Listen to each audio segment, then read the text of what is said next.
آغا میرا آپ سے سوال یہ ہے کہ ایک پہلو جو ہم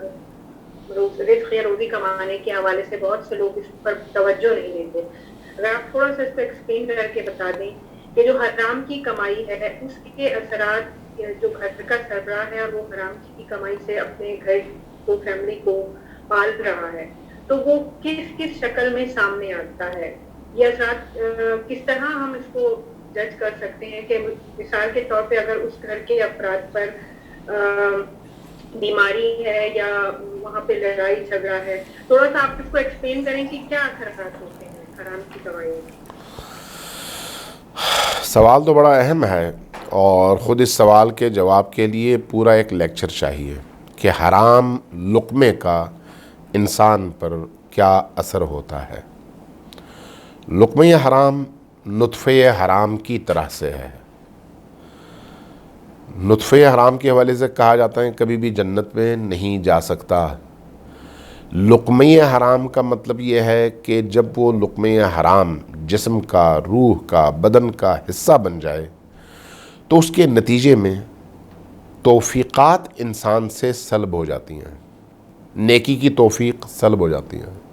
معنویت سلب ہو جاتی ہے، اللہ کی معرفت سلب ہو جاتی ہے، اللہ کی اطاعت کا جذبہ اور پاکیزگی سلب ہو جاتی ہے، حق کے رستے پر چلنے کی توفیق سلب ہو جاتی ہے،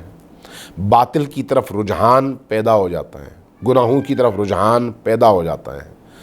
اللہ کی مخالفت کا رجحان پیدا ہو جاتا ہے، اللہ کے دوستوں سے لڑائی اور دشمنوں سے دوستی، یہ انسان کی زندگی کا آہستہ آہستہ آہستہ آہستہ اسی حرام کی وجہ سے اس کی زندگی کا حصہ بن جاتا ہے۔ اس لیے آپ یہ دیکھیے کہ وقت آخر، عصر عاشور یا ظہر عاشور، جب امام حسین علیہ السلام یزیدی لشکر کو دعوت دے رہے تھے اور بتا رہے تھے کہ میں کون ہوں اور تم کس کے مقابلے میں کھڑے ہو، اور جب ان کو دعوت دے رہے تھے اپنی طرف آنے کی اور ان پر اثر نہیں ہو رہا تھا،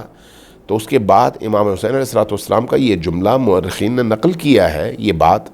کہ فرمایا کہ میری بات کا ان پر اثر اس لیے نہیں ہو رہا کہ ان کا پیٹ لقمہ حرام سے بھرا ہوا ہے۔ جب انسان کا پیٹ حرام لقمے سے بھر جائے تو پھر اس پر حتیٰ اللہ کے کلام کا اثر نہیں ہوتا، نبی کے کلام کا اثر نہیں ہوتا، زمانے کے ولی کے کلام کا اثر نہیں ہوتا۔ لیکن اگر ایک شخص حلال کی روزی کھا رہا ہو، حلال کی روزی کے ذریعے سے اپنے وجود کو پاکیزہ رکھتا ہو، تو پھر